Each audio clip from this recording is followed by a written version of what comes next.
You know, the bipartisan Violence Against Women Act has been the centerpiece of the federal government's commitment to combat domestic violence and dating violence, sexual assault, and stalking. The impact of the landmark law has been remarkable. It is one law you can point to and say this has provided life-saving assistance to hundreds of thousands of women, children, and men.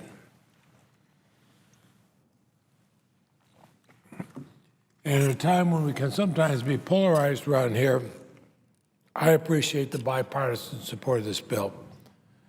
Senator Crapo and I introduced the Reauthorization of the Violence Against Women Act last year. Now, we come from different parts of the country. We come from different parties. I think it's safe to say we come from different political philosophies. But we agreed we all have to work to stop violence against women. And in fact, we didn't move forward at all until it had a lot of discussions with both the ranking member of the Judiciary Committee and Republicans on there. Try to accommodate all the points of view. We even continued the outreach after introduction of the bill. I did it through the hearings and the committee process. And the amendment the Judiciary Committee, which I chair, adopted on February 2nd, included several additional changes requested by Republican senators. I made sure they were in there. They're outlined in the committee report. We eliminated several provisions that would have offered significant assistance to immigrant victims of domestic and sexual violence. It was difficult to remove these, but we had sought a compromise, and I was encouraged in our committee meetings when Senator Grassley acknowledged our efforts to reach agreement where we could. I said then, I now say, we're willing to go as far as we can to accommodate senators on either side of the aisle.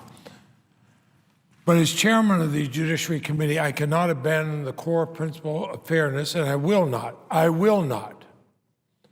So I continue to urge all senators to join together to protect the most vulnerable victims of violence, including battered immigrant women assisting law enforcement, Native American women who suffer in record numbers, and those who traditionally had trouble accessing services.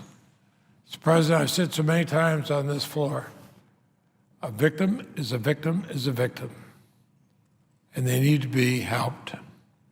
They deserve our attention. They deserve the protection and access to services our bill provides. We have 61 co-sponsors, including 8 Republicans, 16 of the 17 women in the Senate. Both parties have joined as co-sponsors. They've been strong supporters from the start, and the bill is better because of their efforts. You know, there's one purpose and one purpose alone for the bill that Senator Crapo and I introduced, and that is to help and protect victims of domestic and sexual violence. And that purpose is reinforced when we turn to this bill during Crime Victims Week and Sexual Assault Awareness Month. And our bill, Mr. President, I should tell you, is based on months of work with survivors and advocates and law enforcement officers from all across the country, and I must say, from all political persuasions, from the right to the left. It's a bipartisan bill. It was developed in an open and democratic process. But mostly it is responsive to the unmet needs of victims. The New York Times had a column by Dorothy Samuels last Sunday. That got it right. She wrote, "The provisions respond to real humanitarian and law enforcement needs." You know, when Senator Crapo and I worked to put this legislation together, we purposely avoided proposals that were extreme or divisive on either the right or the left. We selected only those proposals that law enforcement and survivors and the professionals who work with crime victims every day told us were essential. We did not go for somebody who didn't have firsthand experience. We asked the people who actually have to make the law work. And that's why every one of these provisions has such widespread support nationally. In fact, our reauthorization bill is supported by more than 1,000 federal, state, and local organizations, service providers, law enforcement, religious organizations, and many, many more. Now, we've done a good job on the domestic violence front, so sexual assault is where we need to increase our focus. That's what the bill does. The administration is fully aboard, and I welcome their statement of support. We have to pass this legislation. We have to pass its provisions against sexual assault. And I think of the advocates in my own state of Vermont who work not only in the cities, but especially in the rural areas. Mr. President, it's not just those of us from small states. Every single state has rural areas. The distinguished presiding officer does, the distinguished majority leader, distinguished Republican leader. We all have rural areas.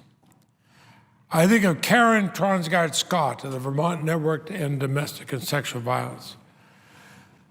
Jane Van Buren with Women Helping Battered Women. They have helped us put this together.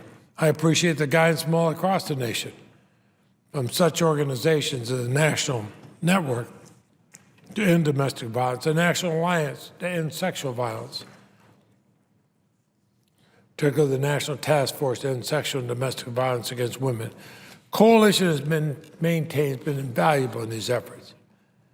It is working within that we're able to adjust the allocation of funds to increase needed funding for sexual assault efforts and do it without harming the other coordinated efforts.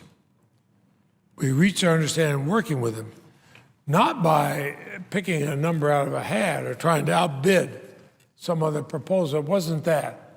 Everybody worked together. We don't know we only have so many dollars. We tried to do it and use the money where it works the best. The provision ensuring services be available to all victims, regardless of sexual orientation and gender identity, is supported by the Leadership Conference on Civil Rights and numerous civil rights and crime victims advocates. I was pleased to see a letter from Cindy Dyer. She was President Bush's director in the Office of Violence Against Women, in which she writes, as criminal justice professionals, our job is to protect the community. But we're not able to do that unless all the tools necessary are available to all victims of crime. Of course, she's right. A victim is a victim is a victim. Mr. President, when I was a state attorney, and I went to crime scenes at 3 o'clock in the morning, and there's a battered and bloody victim. We hoped alive, sometimes not. The police never said, is this victim a Democrat or a Republican? Is this victim gay or straight? Is this victim an immigrant, or is this victim native born? They said, this is a victim. How do we find the person who did this? How do we stop them from doing it again? A victim is a victim is a victim. Everybody in law enforcement will tell you that. The provision, because of that, we added a limited number of new U visas for immigrant victims of serious crimes will help law enforcement. It's backed not only by the immigrant rights organizations, as one might expect, but it's backed by the Fraternal Order Police, who write that the expansion of the U visa program will provide incalculable benefits to our citizens and our communities at a negligible cost. But my friends in law enforcement are right, as they so often are. On Tuesday, an editorial in the local paper, the Washington Post, urged passage of our bipartisan bill, noting a comprehensive committee report convincingly details gaps in current programs as identified by law enforcement officers, victim service providers, judges, healthcare professionals. No one, gay or straight, man or woman, legal or undocumented, should be denied protections against domestic abuse or sexual violence. Mr. President, I agree with that editorial, because what it says is what we've said over and over on this floor. A victim is a victim is a victim. If you're a victim, you should have somebody ready to help. There are improvements that are not only reasonable, but necessary if we're going to fulfill our commitment to victims of domestic sexual violence. If we say if you're a victim of domestic or sexual violence, we won't pick and choose and say this victim can be helped, this one's going to be left on their own. we say we're going to help all of them. A victim is a victim is a victim. And I believe that senators of both parties take an honest look at all the provisions in our bipartisan VAWA reauthorization bill. They'll find them to be common sense measures that we can all support. This isn't a Democratic or Republican measure. This is a good government measure.